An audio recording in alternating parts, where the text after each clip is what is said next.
Il est 7h09, Maya, c'est le moment d'ouvrir notre fenêtre sur l'étranger. Vous êtes déjà parti d'un bon pas en Inde. Oui, retrouvez Angélique Forget. Bonjour Angélique, on va faire du sport ce matin. On sait que les Indiens sont fans absolus de cricket, ou cricket, je ne sais plus comment on dit. Plus qu'un sport, c'est une religion chez eux. Mais il y a d'autres disciplines qui commencent à lui faire de l'ombre, et notamment le tennis. Et oui, et c'est assez surprenant, je ne m'attendais pas du tout à découvrir ça en arrivant en Inde. Et pourtant, le tennis ici prend de plus en plus d'ampleur, les cours sont pratiquement toujours pleins et la discipline n'est pas réservée qu'aux familles les plus aisées. Pourtant, je mets au défi même les plus grands fans de tennis de me citer le nom d'un seul grand joueur de tennis indien.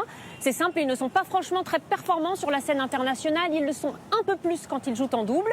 Bref, malgré cette absence de grandes stars indiennes du tennis, ce sport ici rencontre de plus en plus d'adeptes.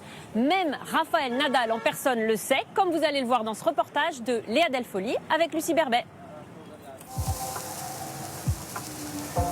La petite balle jaune arrive en force de l'autre côté du monde.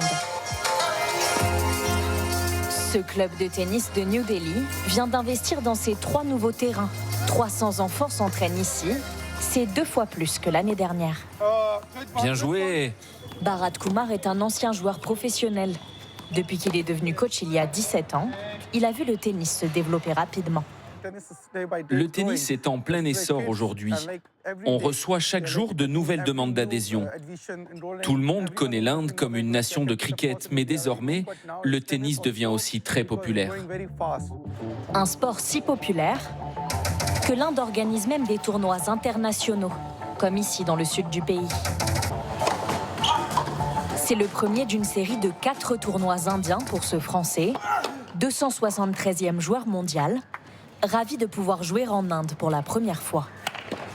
Très content d'être ici, il fait beau, il fait chaud, il fait pas trop chaud, j'ai réussi à m'habituer. Les premiers jours c'était un peu compliqué, mais voilà, très heureux d'être ici, d'avoir gagné 2 matchs. Pour rendre le tennis accessible à tous, l'Inde peut compter sur cette académie créée par Rafael Nadal, avec des cours en terre battue, comme à Roland-Garros. Vous êtes prête, Samrina ? C'est grâce à ce club, où tous les cours sont dispensés gratuitement, que Samrina a pu commencer le tennis en juillet dernier. Je suis heureuse de pouvoir m'entraîner ici car je n'ai pas besoin de dépenser des milliers d'euros ou d'aller dans un autre pays pour jouer au tennis. Ici, qu'on soit pauvre ou riche, tous les entraînements sont gratuits. L'année dernière, selon la Fédération internationale de tennis, le nombre de joueurs a dépassé la barre des 100 millions à travers le monde. Angélique, est-ce qu'il y a d'autres disciplines comme ça qui émergent? Je pense notamment au football. Alors, c'est pas franchement dans la culture du pays, le football, mais c'est vrai que dans les parcs, à côté des joueurs de cricket, on voit de plus en plus de jeunes tirer dans un ballon et je ne compte plus le nombre d'Indiens qui m'ont dit être fans de Ronaldo, Messi et aussi parfois Mbappé.